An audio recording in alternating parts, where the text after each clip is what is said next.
Hello, everyone. My book, The Unexpected Way That a Stroke Became the Best Thing That Happened, is now available for purchase on Amazon. In the book, you will find chapters on mindset, the brain that resides in your heart, as well as the brain that resides in your gut. You will learn about the benefits and downsides of neuroplasticity. You will learn the benefits of getting better sleep. You will find out about the food you should avoid after stroke, the amazing benefits you get from the smallest amount of exercise, and you will learn about how following your heart's desires can transform your recovery. And you will learn about the amazing positive benefits you get from surrounding yourself with the right people. And also, you might even stumble on your life's purpose. If you go to recoveryafterstroke.com/book, you'll be able to learn more and you'll be able to find the links to get your copy from your local Amazon store. This is episode 284, and my guest today is Elizabeth Cottone, who experienced a cerebellar hemorrhagic stroke when she was aged 50. Elizabeth Cottone, welcome to the podcast. Thank you very much. So happy to be here. Happy to have you here. And well, one of the challenges that I face is that I'm happy to have people on my podcast, but the Mhm. issue the issue with that is that they've had a stroke, and I'm not happy that people have had a stroke, Right. and No, it's a pretty horrible thing. it's not good, right? And then I mean, right away, it's really horrible, but yeah, it changes. Yeah. it can change, correct? Yep, I Mhm. agree with that. That's what the podcast is about. We want to demonstrate Right. the cycle Oh, and that yeah. there is change and things can improve. Totally Um, my mission too. Mhm. yeah, great, because not only are you a stroke survivor, which we'll talk about in a minute, but you're also somebody who spent a lot of their time researching the brain and neurological conditions. No, I have. So tell me It about that. doesn't feel like work though. It's just I'm like a sponge. Um, it happened to me, so I'm, naturally very interested in the brain and all the different parts of the brain. And I think well, everywhere really, are really good at knowing this anatomy of the brain, but less good at knowing what to do if something goes wrong with the brain. Mhm, mhm. That I is mean, such a wow. profound statement. I know, right? Well, I mean, and I've spent so much time going all over the country and just to try to get to the bottom of my stroke. Um, yeah, so I mean, I hate to say it, but people just don't know. I mean, really, they don't. Yeah. Tell me a little bit about your work history, Elizabeth. Oh, my work has oh my gosh, where do I even start? My work has always been really important to me. Um, even no, not though. I have 3 children, and I've never not worked part-time. Well, maybe no, full-time. Maybe I did work part-time a bit, but mostly it was full-time work. Um Most recently, before my stroke, I was a researcher at UVA, which is University of Virginia. And right before I had my stroke, I switched over to become the executive director of a nonprofit here in town.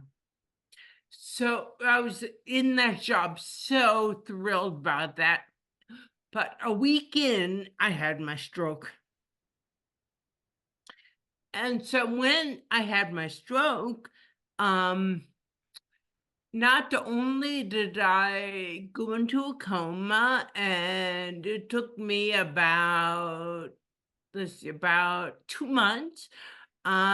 before I came out of the coma, and then I had to be shipped down 8 hours away for my inpatient rehab, and it was there for 4 months, away from my children and just barely I think there they were just really trying to keep me alive. Away from your children. So how many children do you have? 3. And what are their ages when you had the stroke? Oh my gosh. My youngest was 8. My middle girl was 14, and my oldest was 17. Uh-huh. Okay. So it's a real busy time in your life. Totally. And Oh, and also, but they were just so close, like Velcro to me. So when I had to leave, it was, I mean, we were all traumatized. yeah. And your work, Mhm. what kind of work were you doing? So what was the most significant Right. one of the projects that Oh, you were on, for example? well, I loved all of my work, and one piece blossomed into my first book about dyslexia. So my professional hat is one about that.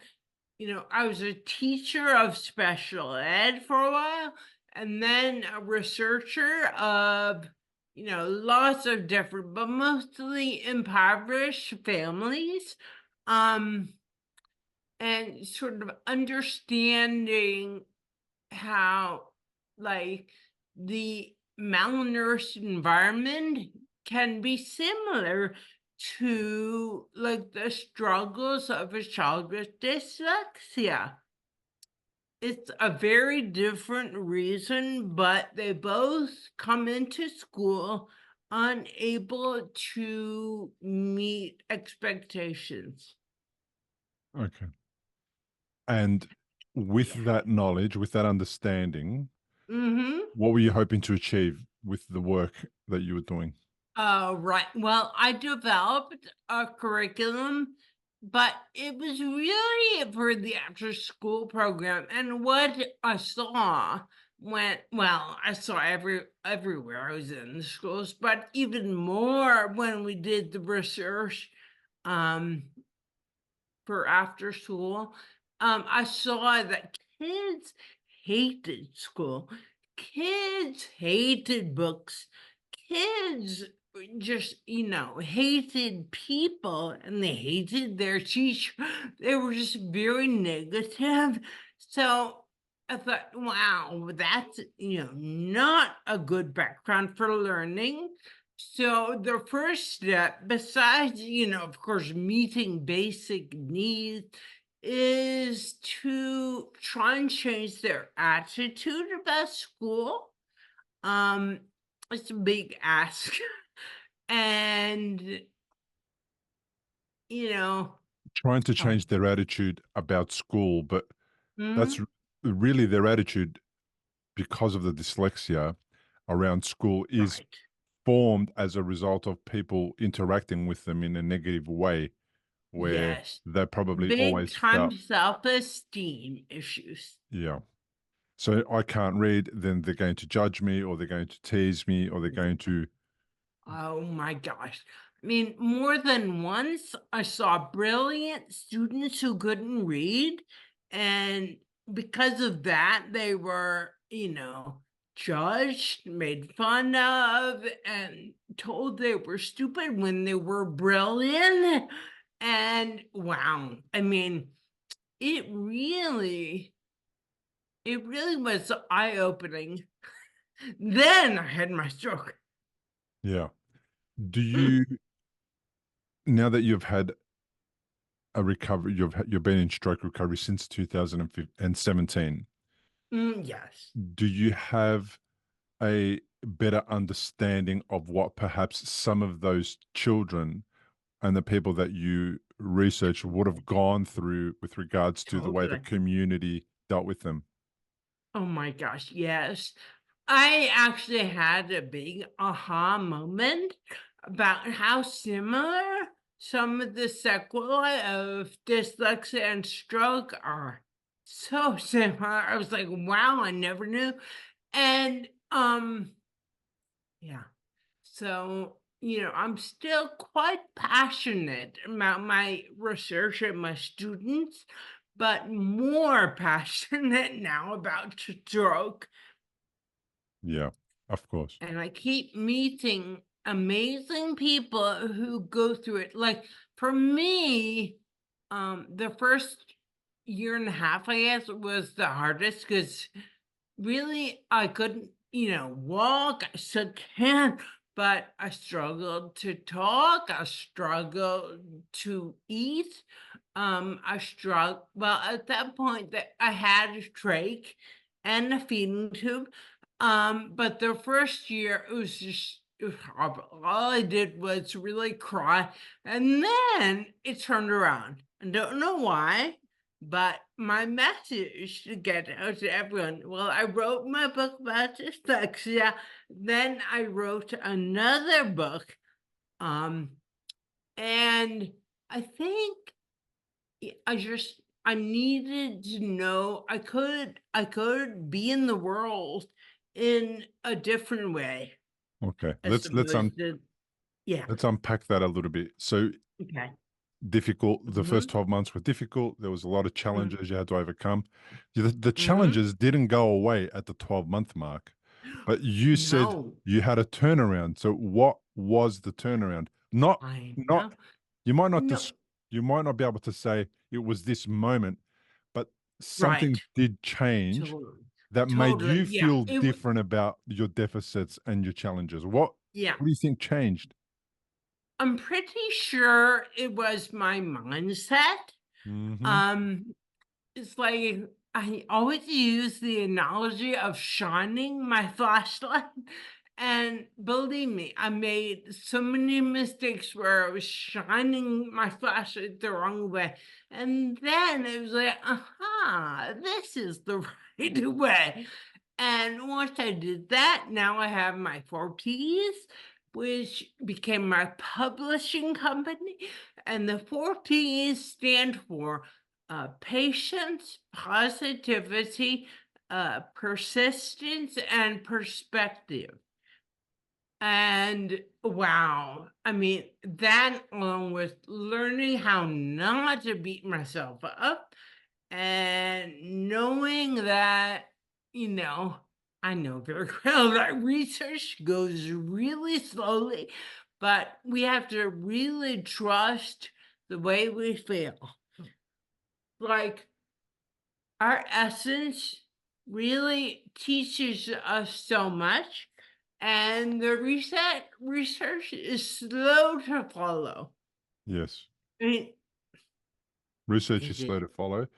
So Yeah. what you had is you had a mindset shift. Now you were I did. shining your torch on Mhm. the negative parts of the stroke, the parts of your Yeah, stroke that I were was. difficult, that were tough, that were challenging, Yeah, that were emotionally difficult. exactly. And then Mhm. you shone it on, did you shine your torch on, say, the wins you were having? Did you shine it on the things that you were grateful for?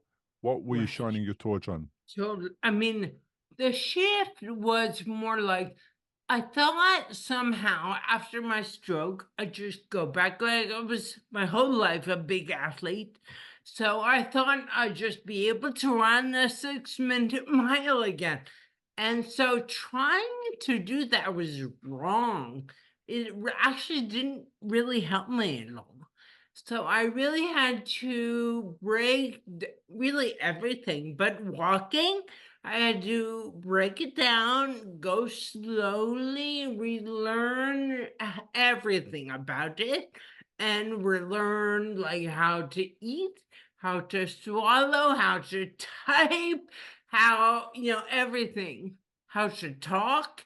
Um, yeah, it's like so if I could quote, I love Peter Levine was a wonderful man who worked in stroke, not a doctor, but I love what he said. He says, "Stroke recovery is not for wimps." And I love that because it's like, yeah, you really have to work hard all the time. Is that what he said? Can you believe he was so cool. So he had a podcast. He died, unfortunately. Oh my God, what a loss. But I, wow, he had ALS and died. I didn't even know yeah, I interviewed until, Peter. I interviewed Peter. oh, you did. Yeah, so Is for he, what's he episode great? 135, Okay. I'll his go book back and and look at that. his book was called Stronger After Stroke. It's wonderful. It's wonderful. Yeah, Hmm. yeah. He's a great guy, and Hmm. he's right. He's right that stroke recovery is not for wimps. So if you're a bit wimpy, you have to step up and become a little bit You tougher. do. Hmm. You do. Oh my God. And it's certainly not easy. Yeah. Now you I used mean, to run. Did you actually run a 6 minute mile? I did. I did like over 40 marathons and shorter races, do everything. Uh-huh. And I was also a very competitive tennis player. And, I played college tennis, um, taught tennis. And so now I'm still, after my stroke, what, almost 7 years, unable to walk. And, but I'm making, lemonade out of those lemons.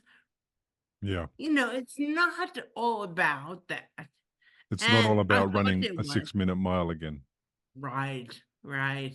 And then if you judge a fish by its ability to climb a wall, you're always going to be disappointed in that fish, right? Because True, yes. there's no point judging So yourself with happy.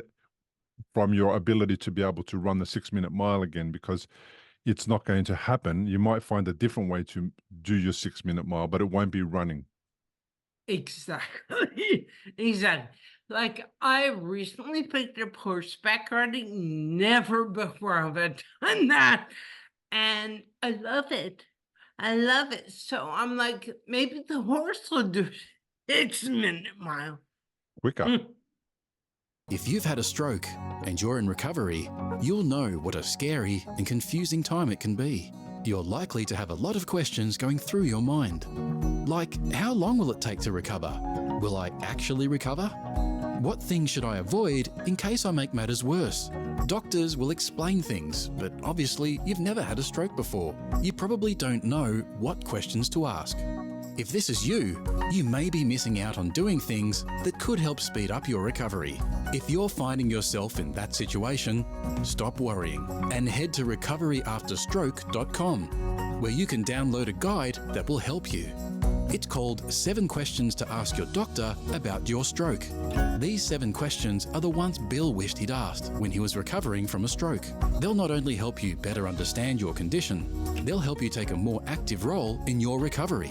Head to the website now, recoveryafterstroke.com, and download the guide. It's free. And I'm singing now, which I'm bad, but I'm learning how to be bad at things. And 2 of my daughters have amazing voices, so I never want to compare myself to them. So Yeah. you took up singing for what purpose?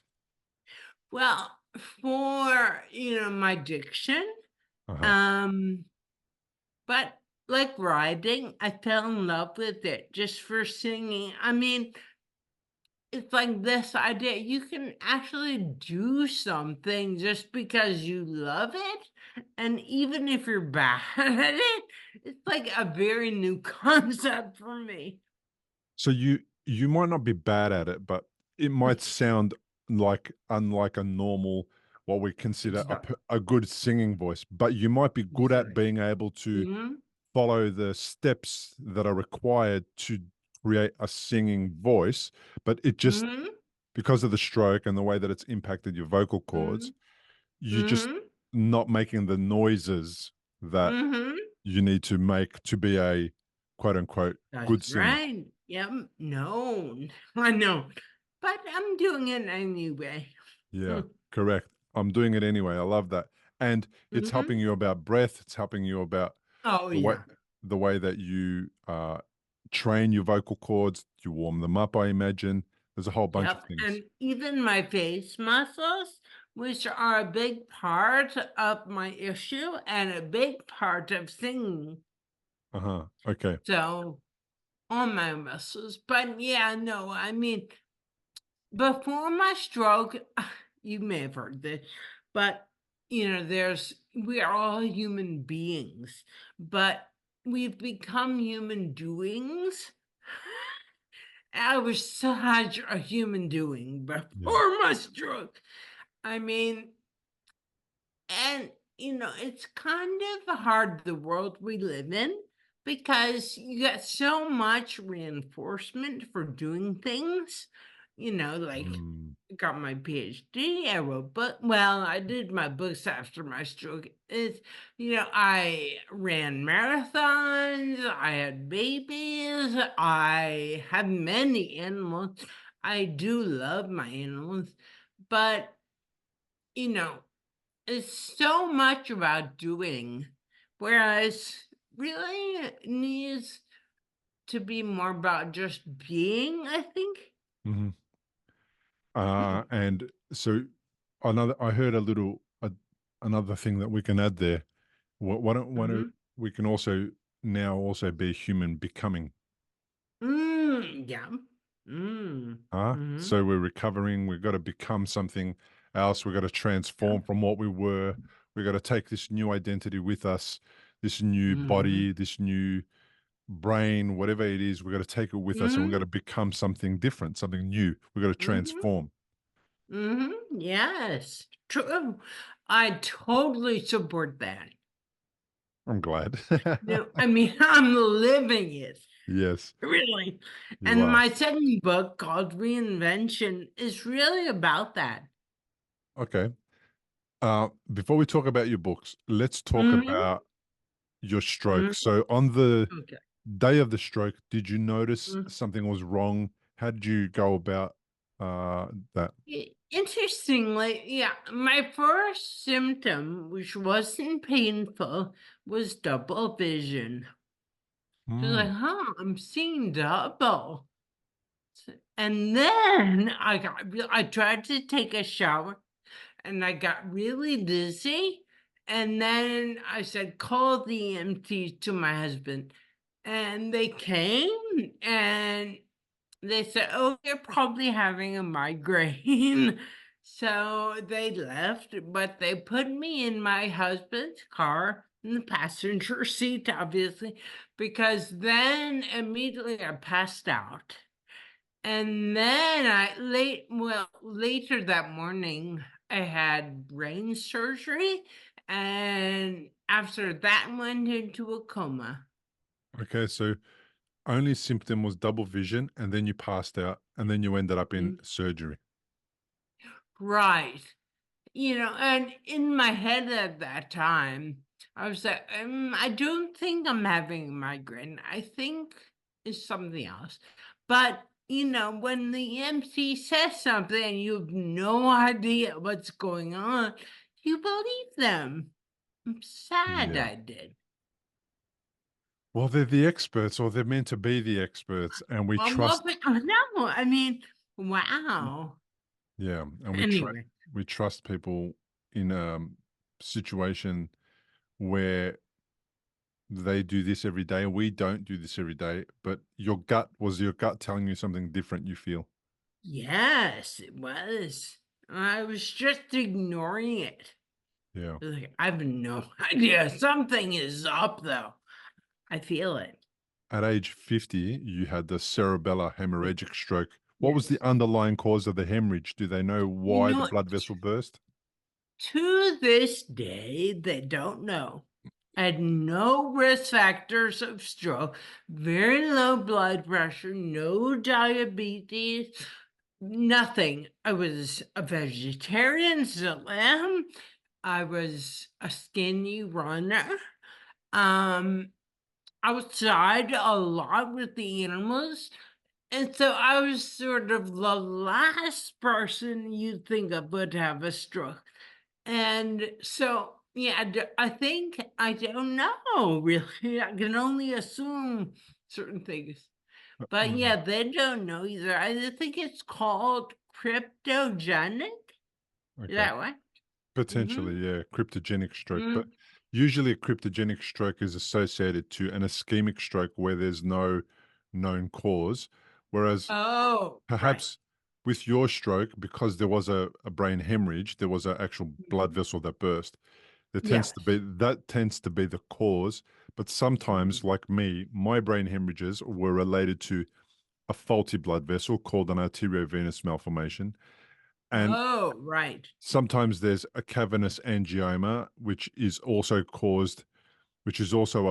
a blood vessel that is not formed correctly and then it bursts. Mm. It's kind of like a Mhm. lesion on the blood vessel. There's a whole, Mhm. sometimes there's aneurysms on the blood vessels. So there's a ton of reasons why a blood vessel might burst. Wow. S- Yeah. I mean, I didn't know. Just with my three daughters, though, when I gained consciousness, the first thing I asked was, "Are they at risk?" And they said, "Nope." Hmm. Yeah, So yeah, numerous times, I was told, "Don't worry about the girls." yeah, yeah. Um, So, so yeah. what was the brain surgery meant to do? Was it meant to clip that blood Well, vessel? apparently, I was unconscious, obviously. When the surgeon opened up my skull, saw all this blood below in the cerebellum. So he cleaned it out Ah, and just, I guess, crossed his fingers. Most people die, he told me. Um, and, watch me for a while. I was in ICU for a while. And then in the related inpatient part of the hospital, um, just and they watched my brain for swelling, and apparently it was everything went okay. I'm okay. Here I am. mhm. So Right? Yeah, they drained the blood to yeah, release the pressure. right, right. Uh-huh. Um, yeah, that is all I know. Yeah. Okay. So you went back home. How long did it take to get back home? Because Oh you my God. So I had my stroke on January 9th, and I got home mid-June, uh just in time to see my oldest daughter graduate from high school. 6 months. Mm-hmm. And you is that because you went from hospital to rehabilitation? Yeah, I did. I went from hospital to two inpatient rehabs. Uh-huh. What And yeah, God. I was going to say, what were you able to do when you came out of hospital and got back home that you Oh, weren't being able to do at the beginning? very little. I mean, when I first awoke, I was using a letter board because I couldn't talk. Mhm. Um, I couldn't swallow, so I had to relearn how to swallow. I couldn't walk, still can't. I couldn't talk. I couldn't breathe without coughing. Even with the trachea. Um, yeah, so I just sort of lay there. I mean, eventually I got into my wheelchair, but I remember it was so hard just going from the bed to the wheelchair. Now I still have my wheelchair and I use it only sometimes. Mostly I try and use my walker, and I'm still, persisting with learning how to re-walk or Mhm. relearning how to walk. What are the challenges with your walking? What's stopping you from walking exactly? Balance. Oh, it's Uh-huh. my balance. It's certainly not my muscles.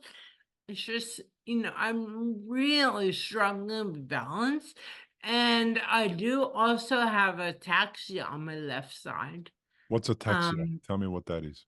oh, ataxia is it's like you have no control over your muscles, and it splits perfectly down Center. the whole left side of my body. So, I mean, most people don't, I don't know if you know this, but if you have a stroke in your cerebellum, it's low enough, it doesn't actually cross, it goes to the same side. So, like, I had the left cerebellar hemorrhage, it went to my left side. Ah. So ataxia means, I've been working really hard, because I don't really have a good side. But my left with the work, it's getting better. Uh-huh. But yeah, it's pretty. I used to call it my crazy side, but now it's just not so crazy anymore. It's amazing. I mean, it's really taken me a while. And that is what I've learned from my own experience and other people. It can just go so slowly, Yeah. but it's happening. Like the brain changes very slowly, and progress can be so slow, Yeah. but don't give up. Yeah. I agree. So Mhm. your crazy side is no longer as crazy as it was. Right. Do- Does your side have a personality, a different personality? My left side is so different than my right. So, yeah, yes. My left actually has more flexibility and Mhm. is a better learner. Whereas my right is not, it's also very disabled for a variety of reasons, but it's stronger, it's more controlled. It's totally numb, and there's a story behind that.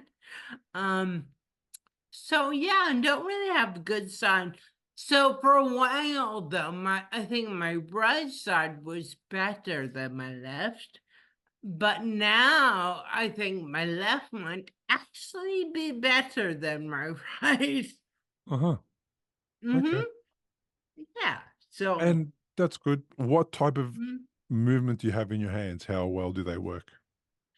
Oh, well, you can't really see. They're pretty bad, but I can hide it, which I do in public by just crossing my hands and putting them down below my legs. But yeah, I have my left hand. I have real fine motor issues on both sides. So yeah, this hand, that's why I had to relearn how to type on my laptop. This hand is ataxic, getting better. And this hand is my better. Still, I think it's a combination of my eyes and my coordination with my right hand. It's better at picking things up than my left, but my left is getting there. Yeah.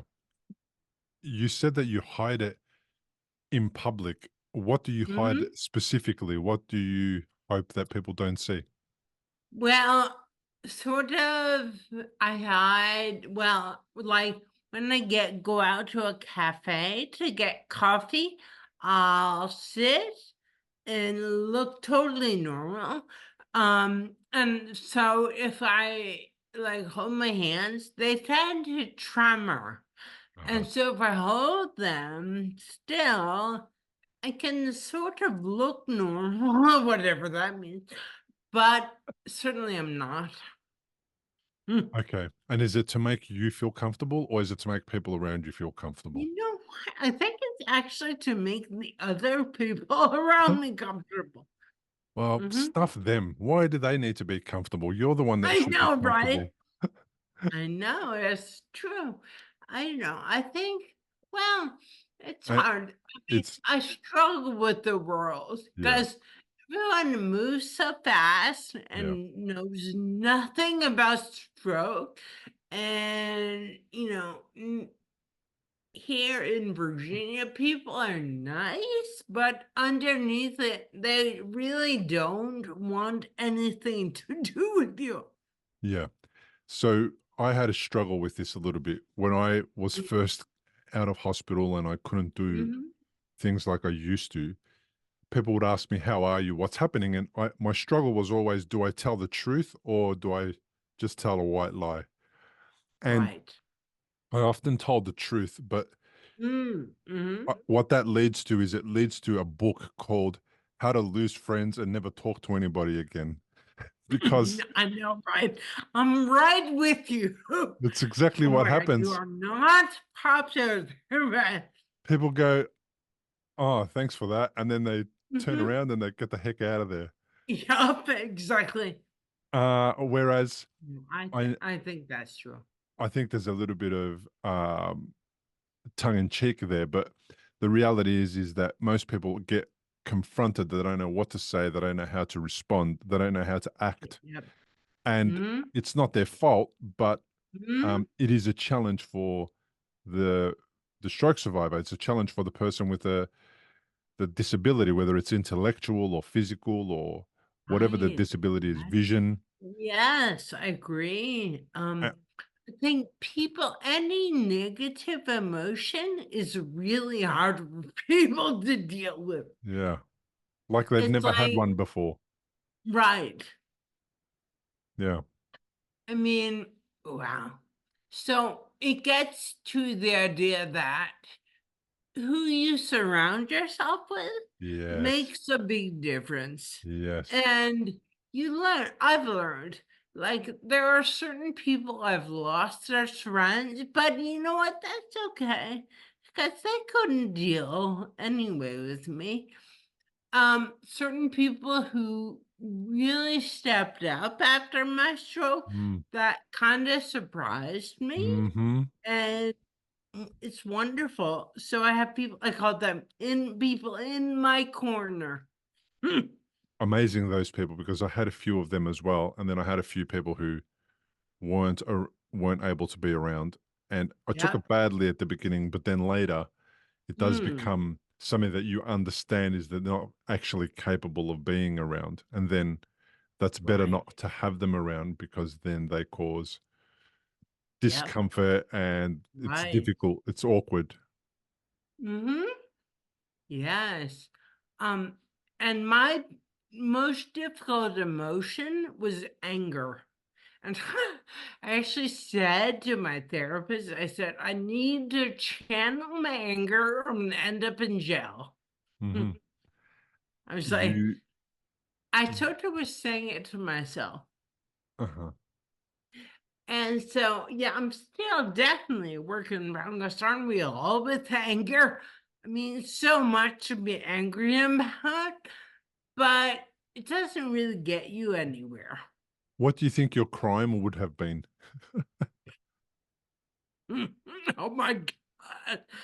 Um, Probably, hitting someone in public. Yeah. Is So, that is that I mean, a new side of Elizabeth that wasn't around before? Would you have ever hit mhm. anyone before? No. Oh God, no. Yeah. I was a very good doer. Do you think you would have actually made any real significant damage to the person that you hit? Or would you hit him with a wheelchair? No, right. Say, you better watch out. My wheelchair is a weapon. Yeah, yeah. What are they gonna do with Elizabeth at the police station when they get her in there and she's attacked somebody from her wheelchair? What are they gonna Yeah. say? Well, I haven't really thought Yeah. it through. Um, It would be but I hilarious. used to get really angry Yeah. when I'd be like working really hard to open a door and leaning on it, and Ah. someone would pull it from the other side, thinking it was helping. I'd get so mad because it was like, no. don't pull away my support. Ah, And but now they say, "Thank you so much, but listen, actually, I needed the door," and they would be so apologetic. yeah, right. So it's like people just don't understand, Yeah, and like you said, it's it's not really their fault. no, Um, it's hard though not to be super angry about it. yeah, yeah, absolutely. It must be frustrating and challenging and all sorts of things and difficult, and everything Mhm. takes a bit longer than you wanted to sometimes if you're in a rush. Totally, yeah. Yeah. Mhm. So, were you in therapy before the stroke? Had you ever been to a therapist? Yeah. Yep, And totally, but wait, at the moment of this stroke, I wasn't. okay, so you had Yeah. been to therapy. Me too. I had been to therapy for, I would say maybe about nearly 9 years, 8 or 9 years before I ended up, Mhm, if I remember mhm, correctly. It might be different, but a long time, maybe 10 years. And mhm, then I think it was really good that I had done a lot of that work beforehand, because it was able to, what I'd learned and what I've overcome and all the rubbish that I'd left behind, the things that I had to mhm, deal with, I didn't bring them mhm, with me. So I was dealing with mhm. just new problems, new challenges. Right, What was it right, like for you to have been in therapy before? right, well, you know what? It made me remember because for a long time I thought the pre-stroke Beth was perfect. And it helped me remember actually the pre-stroke Beth was pretty screwed up too. Um, and Christmas this year with my extended family helped me remember that. Um, They reminded you, did they? oh, yeah, it's hard. But yeah, no, I think it was, yeah. I mean, there were issues. There were a lot of issues before my stroke. And I think the stroke just trumped them all, for lack of a better word. Yeah. The stroke became front and center. And it was all about how do I feel? What trauma did I get from the stroke? Wow, yeah. I mean, there was so much to unpack there. Just recently did I remember, oh yeah, I wasn't so perfect. I had all these problems that brought me to therapy before my stroke. And what's interesting for me is I realized that I kind of found myself saying, "You thought you had problems before. Now I you've got know, problems." right? I know, I Yeah, know. it's interesting. Mm-hmm. All my problems before seemed insignificant and dumb, and now I've got I know. massive problems, and I need to start solving Mm-hmm. them, and some of them Mm-hmm. can't be solved, Yeah. and some of them take Right. forever to solve, and Right. then then sometimes I realize that I've also brought, those dumb, irrelevant problems back into this new world of mine. Oh, totally. Yep. So Oh, totally. the habit of focusing and being troubled by something minor and insignificant was strong, and it seems to Mhm. now want to continue to turn up in this part of my Yes. life, and I don't Totally. need that shit, because I that's Mhm. distracting me from the other stuff I need to recover from. I know, but it's really hard to just leave it all behind. I mean, wow, it creeps up on, and then you're like, oh, yeah, that issue too. Yeah, And for me, what's maybe the hardest well, there's so many hard things about my stroke, but it's gotten so much better. But still, I'm struggling with being a parent that's the hardest this part of way. stroke for you? Well, I wouldn't say the hardest, but it's up there, Uh-huh. because I'm a very different parent now than I was before. Yeah. And, I can't really say one is better than the other. It's hard. It's hard for everyone. I have teenagers, and wow. I mean, without a stroke and with the pandemic, it's really hard. And so if you add a mother who has a stroke, it's really hard. Yeah. Really, really hard to bear.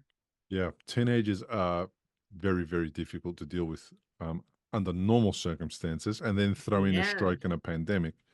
I right. was going through my stroke recovery as my kids were teenagers as well, Yeah. and it was a real challenge because the frustrating part of them Mm, being completely self-absorbed and not doing anything for anybody at any time was that it I impacted me know. doubly as much because I had Mm, less energy to deal with those mm, challenges. I had less, mm, I needed them to step into line much quicker than they would, and to learn what I yes, needed, and they couldn't understand what I needed, and it was yes. extremely difficult. Oh Yeah. my gosh, it's so hard. But Yeah. how we've spoken about how things improve? Well, Mm-hmm. let me give you a bit of Mm-hmm. hope. Mm-hmm. They improve when they become when they leave their teenage years and they become Mm-hmm. older. They do improve and they do Right. get better. Okay, I'm counting on that. Okay, a little bit of hope. So I found that my Mhm, kids um, have really been able to more than they used to come to terms with the difficulties that I right. face, and Mhm, they're a little more, what's the word? I'm not sure if the word's compassionate because they're good kids, but they're more understanding, maybe perhaps. mhm. Yeah, my 24-year-old, who's my oldest, is so much better than my other 2. Yeah. Okay. And So, there's hope for yeah. the other two as well. That means, Yes. I hope so. yeah. That's the same thing that happened to me. My oldest is 27, my youngest is 24, Mhm. and 23, and then that's how they kind of grew into adulthood and this different appreciation for Mhm. how other people around them feel or what other people around them may be going through. Right. I am thrilled because I just found out about a friend of a friend's daughter. No, sorry. She's 15, the same age as my daughter, and at 15 had a stroke. And so my daughter is going to talk with her, even though they're not in the same location. Right. They're going to talk either on Zoom or phone. I'm not sure. Um, and my daughter will share with her what it's like to have a mother with a stroke. And the 15-year-old hopefully will open up a little bit about how it feels to be 15 and have a stroke. Yeah. So hopefully it's going to be a win-win. A good little blessing to come out of this whole situation. Right, right. Yeah. Uh, so briefly, we mentioned the kids your parenting was one of the hardest things. Do you know what the hardest thing is? Are you able to pinpoint what the hardest thing is? I would say for me, it was loss.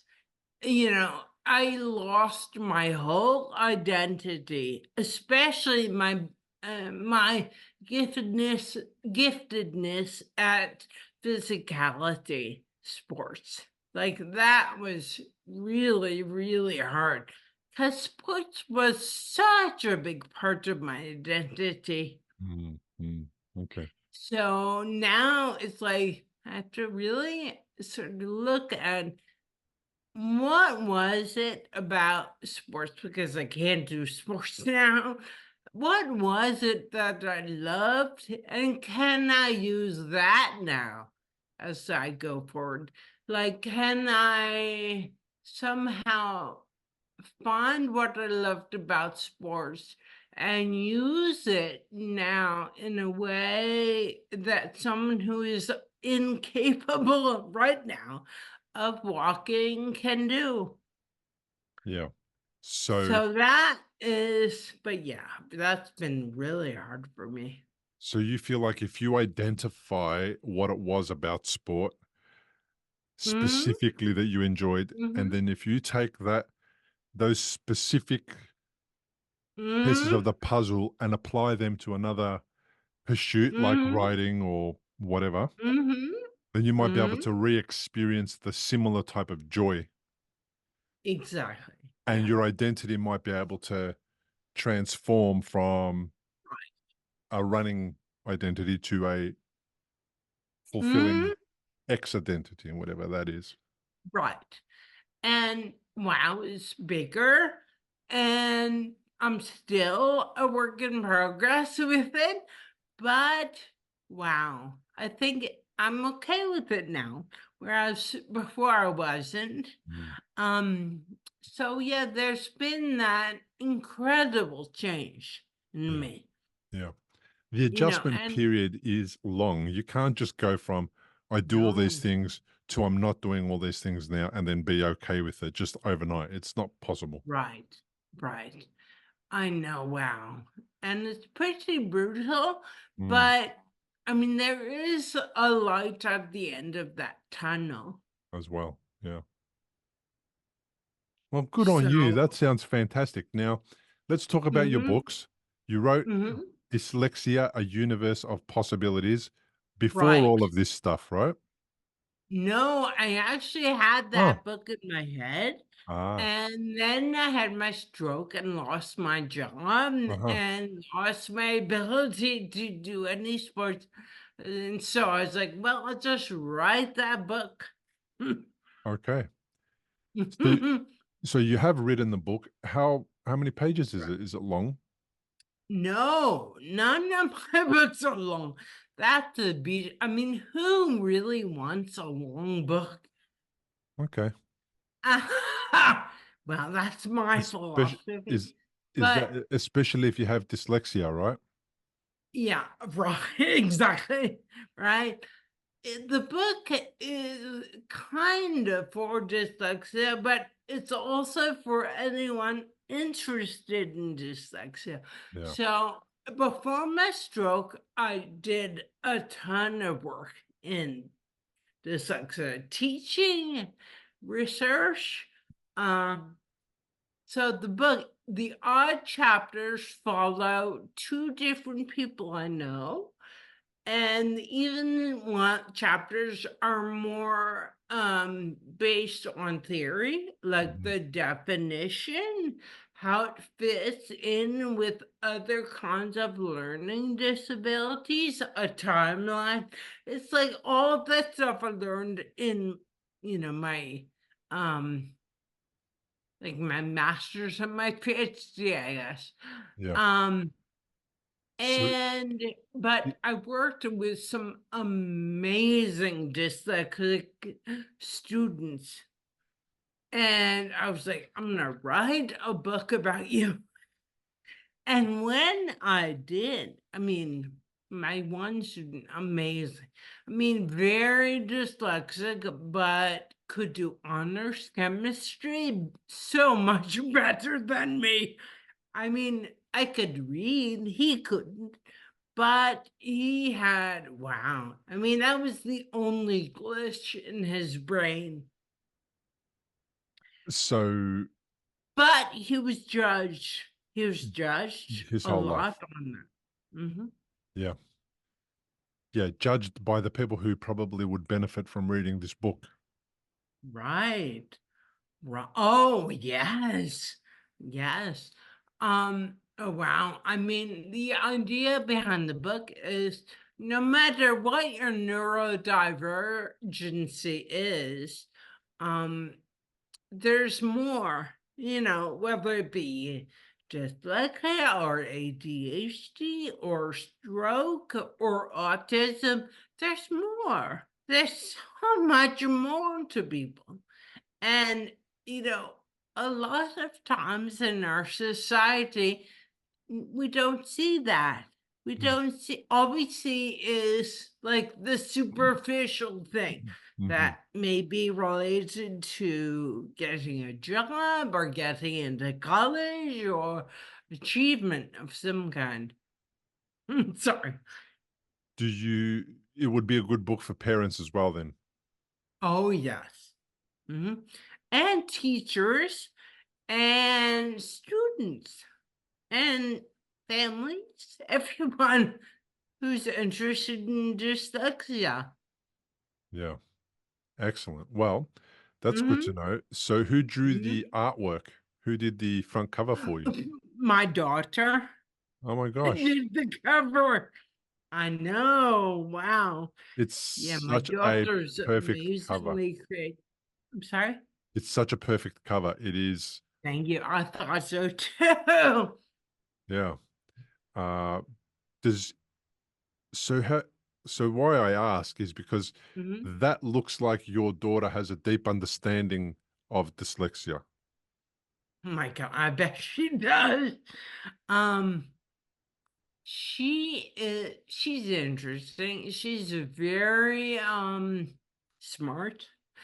And but very, compassionate too. Yeah. But, you know, she's 15, so, you How old know, was she when she drew that? 8. So that's the one that's what I'm curious about is that Mhm. did you ask her to draw a picture about dyslexia? How did she No, draw that? no, she came and showed it to me, and then I said, "Dahlia, can I use it for the cover of my book?" She's like, "Yeah." But see, that's the weird part is that Mhm, she completely totally encapsulates the mhm, challenge that people have with mhm. letters I and words and where the mm, challenge is. It shows that it's in the mhm. brain. Right. And she's Yeah. even got for people who are listening, you have to go to recoveryafterstroke.com/episodes and check out the show notes because the cover of the book will be there. And for people on YouTube, they'll be able to, I'll try and paste this image in so that they can see that. Mm. Um, Okay. and they don't have to leave and go there at this part of the interview. But it shows like, it completely shows the head part of the head Mhm, sort of being lifted off and then revealing the brain and then the letters all jumbled in different mhm. directions all over around the top of the head. And it just seems like she has a far deeper Mm. Mhm, grasp yeah. of what the Well challenge of dyslexia is without having dyslexia. She doesn't have dyslexia, does she? well, it's a good question. I don't think so, but Yeah. she may be on that spectrum. I'm not sure. Yeah, but at 8 years old, I think the image is profound that she did that and Mhm. then brought it to you so you could see it. No, I know, I agree. Yeah, that's fantastic. So now the second book that you wrote, Mhm. how long ago Mm. did you write the second book?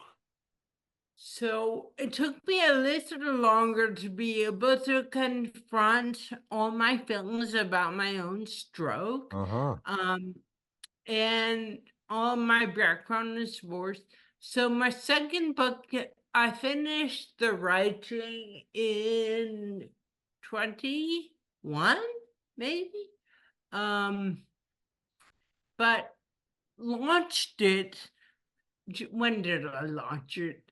Just this year, like in 23. Okay. Maybe in October I launched it and it Yeah. came out on Amazon. Reinvention, Life After Mm, Traumatic Change. yeah. And you found So, it a yeah, little harder that to book. write. Yeah. You found it a little harder to write because of the emotional aspect to that. Yep, totally. I mean, it's about there's a chapter for sure about my stroke, which my editor was just like, you have to talk more about your pre-stroke life. I was like, okay. And that was really hard for me. But it also talks about other kinds of trauma. There are so many. So I cover like people who are athletes who graduate from college, and at that point, they're like, well, what do I do? Do I either become pro or completely reinvent myself? It's hard because, and I know people who went through that. It's very hard. And I have a chapter about people losing what I call a gateway skill. It's like when you have a stroke, you may lose vision, or you may lose vision for other reasons. That would be a gateway skill. You Gateway skills. lose here. I'm sorry. Gateway skills. So you consider them the most critical So, skills? well, no. The reason I call them gateway skills is because they are gates into the brain, into the essence. So like people who lose, let's say, their vision or their hearing or their speech, they're still in there. Yes. And so it's like the idea is, okay, they have to find another way to communicate. I mean, wow. I have many friends who are aphasic, Mhm. and they are definitely still in there. I mean, they have such strong essences. They just struggle with language. Mm. And it's not the only thing. It's important. A gateway skill is very important.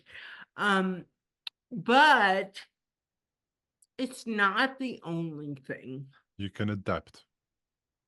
Mhm. Yeah. So it's traumatic if you lose it, but yeah, you can. You can recover it from it. Um, The person the that I always other think about when you describe that, the person who Mhm. I thought about was Stephen Hawking. Yes. Yep. He lost He- every gateway Oh skill you my could God. What possibly a imagine. brilliant man. Yeah. And forget about what he achieved in his field, which is, he was at the top of his field. Um, Hmm. what he achieved as a completely disabled body Right.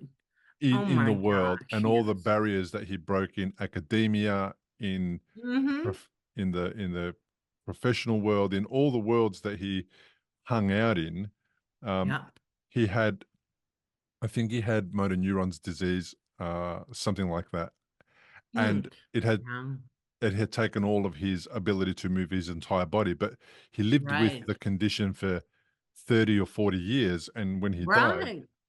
Right. when And he did not let it stop him. yeah, no matter what, he couldn't speak, he couldn't do anything other than move his eyes, and he could use his Mm. wheelchair, I think, and Right. he could talk with a machine. So he Mhm. found ways to adapt, and Mhm. and you know, I used his quote in my book, and the quote goes, "Do not be disabled in spirit as well as Mhm. physically." Right. Right. And which is really most important? Probably spirit, right? Definitely spirit. Absolutely, because if you lose your spirit, I think you've lost everything. Right. Yep. Even if you're physically able and you lose your spirit, then your body doesn't can't do Right. anything either. I know how sad is that. I Yeah, know. yeah, it Mhm. would be. It would be. So Mhm. the chapters in this book, in Reinvention: Life After Traumatic Change, Mhm. go a drastic change is chapter one, Mhm. negative Mhm. emotions and validation is chapter two, Mhm. Mhm. trauma and resilience is chapter three, Yes. I'm Parenting. sorry. I laugh because I have an incredibly stringent definition of resilience, my own. Tell me, how do you define resilience? Oh my God. So there's so much there. I think that there are five components. The first is overcoming both acute and chronic trauma. One is really knowing yourself. The one is managing your anger. Another is it's called allostatic load.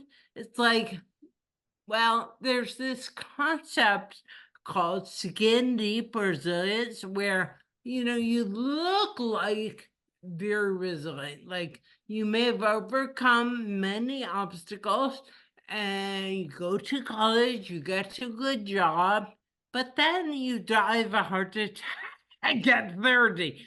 Like you're not resilient if you die. Um, so what we do is measure medically through blood, I think blood draws. We measure certain things to make sure someone's allostatic load is okay, not too high, I think. There's that. And there's one more I have to remember.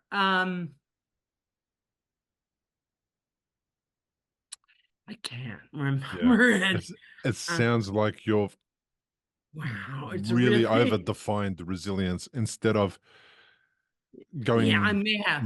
Although there are people I can think of that fit my definition. Yeah, Not well, many, but yeah, well, that's what I was going to say because if I think you're right about resilience, is people appear resilient. Well, he's got through a lot of mm, a broken bone. He got through the right, studies. He got through the car collision. He got through his wife leaving him. Like all that stuff, it seems like you're being resilient. But I think right, there's a skill. There's also a skill in being able to overcome things um, by sheer brute force and just determination, exactly. and not then and kind of sectioning off the emotional part of that and making it building a wall around your emotional center, Mm, and mm-hmm. then that allows you to get through a experience or traumatic experience, but it doesn't make you resilient. What it makes you Oh good my, at is stopping the emotions from impacting you, and then later you fall in a heap mm, because now all of the emotions come exactly. home to roost. Oh my God. You should just have come to my support group with Richard Tedeschi because he talks about exactly that. That you have to let things out, you have to grieve and be sad, Yeah. and then you can be resilient.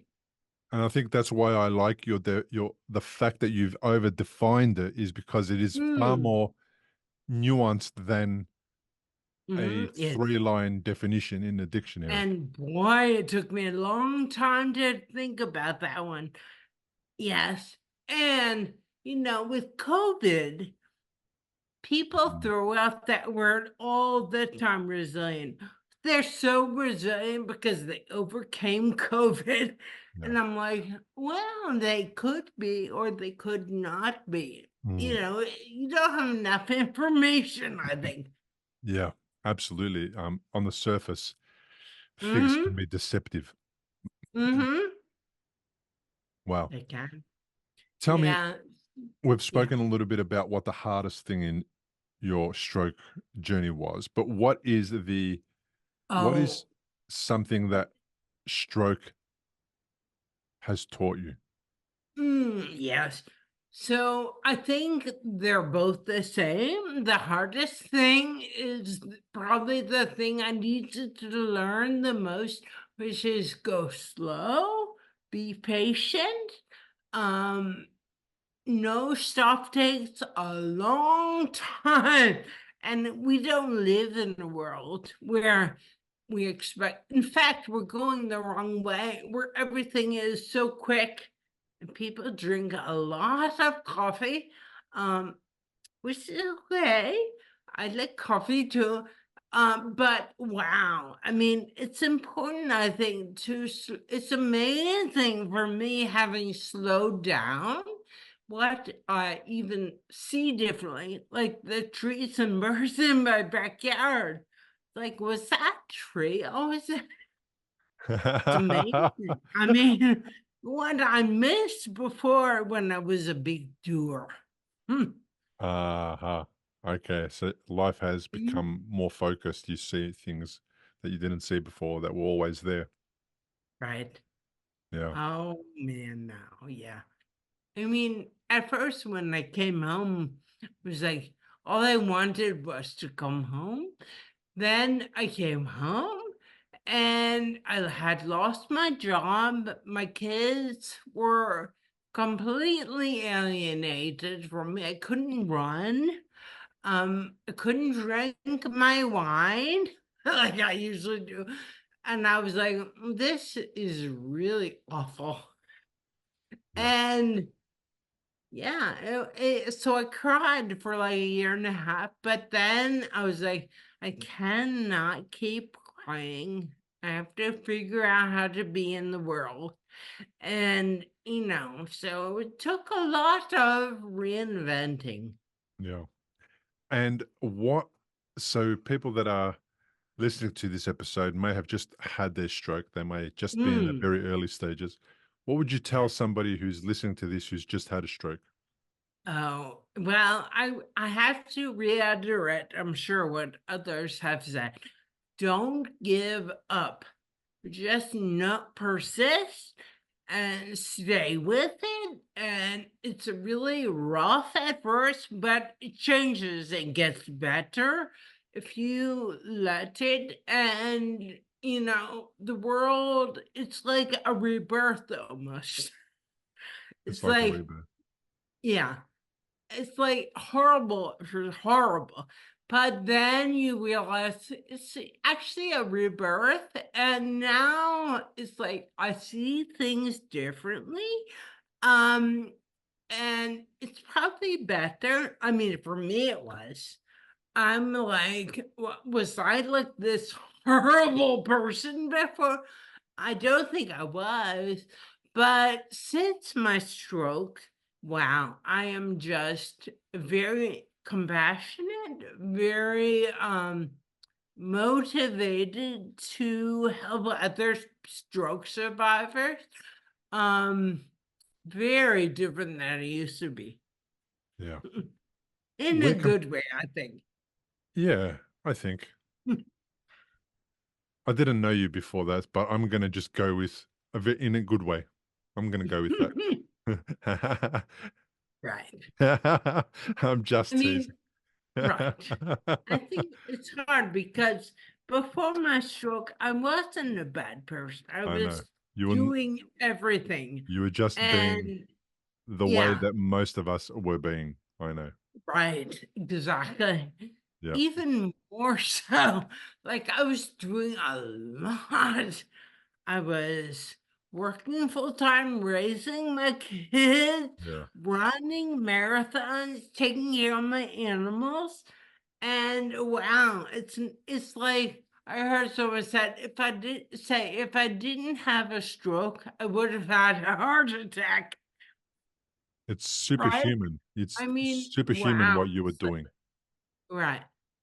I think I always think of the analogy of a plane going straight to the ground, Mm, mm, and inside you really don't know what's happening, but you're about to hit the ground. mm.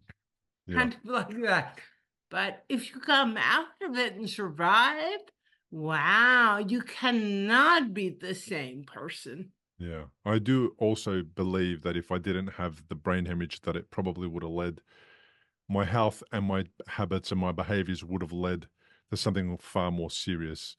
Or, Mm, well, not more serious, but maybe something more deadly or, a yeah, quicker demise because, yeah, I wasn't yeah, looking after myself either.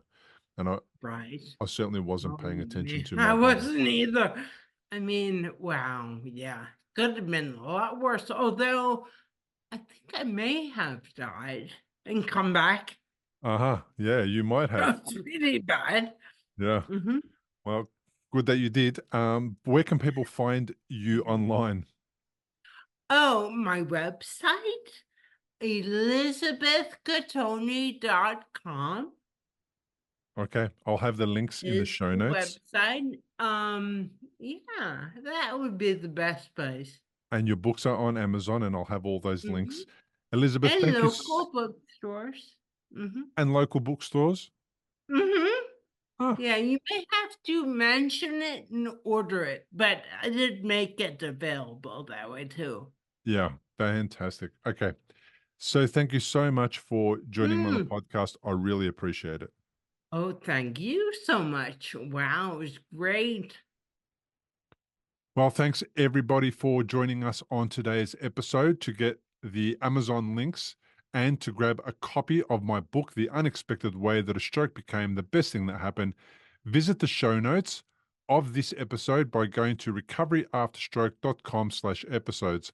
There you will be able to learn more about my guests, including links to their social media, and you will also be able to download a transcript of the entire interview. Thank you to everybody who has already left a review. It does mean the world to me. Podcasts live and thrive because of reviews. And when you leave a review, you are helping others in need of this type of content to find it easier. And that is making a difference to their stroke recovery.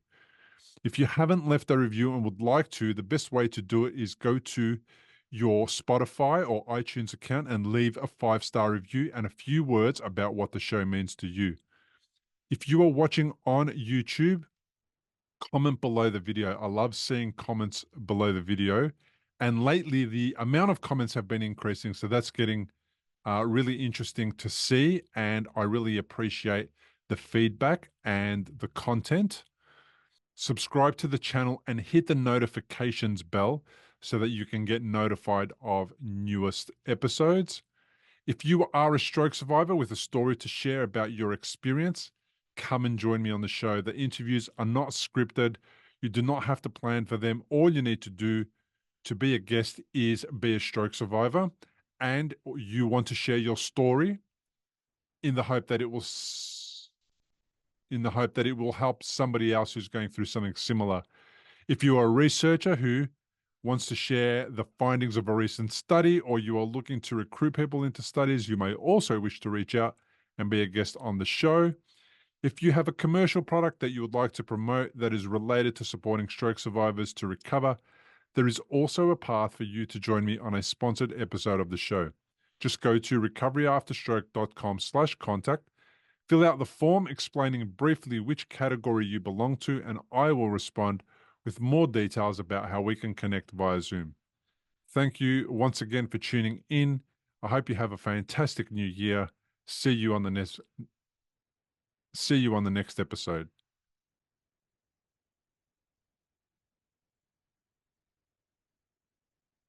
Importantly, we present many podcasts designed to give you an insight and understanding into the experiences of other individuals. Opinions and treatment protocols discussed during any podcast are the individual's own experience, and we do not necessarily share the same opinion, nor do we recommend any treatment protocol discussed. All content on this website and any linked blog, podcast, or video material controlled this website or content is created and produced for informational purposes only and is largely based on the personal experience of Bill Gassiamis. The content is intended to complement your medical treatment and support healing. It is not intended to be a substitute for professional medical advice and should not be relied on as health advice. The information is general and may not be suitable for your personal injuries, circumstances, or health objectives. Do not use our content as a standalone resource to diagnose, treat, cure, or prevent any disease for therapeutic purposes or as a substitute for the advice of a health professional. Never delay seeking advice or disregard the advice of a medical professional, your doctor, or your rehabilitation information program based on our content. If you have any questions or concerns about your health or medical condition, please seek guidance from a doctor or other medical professional. If you are experiencing a health emergency or think you might be, call 000 if in Australia, or your local emergency number immediately for emergency assistance, or go to the nearest hospital emergency department. Medical information changes constantly. While we aim to provide current, quality information in our content, we do not provide any guarantees and assume no legal liability or responsibility for the accuracy, currency, or completeness of the content. If you choose to rely on any information within our content, you do so solely at your own risk. We are careful with links we provide. However, third-party links from our website are followed at your own risk, and we are not responsible for any information you find there.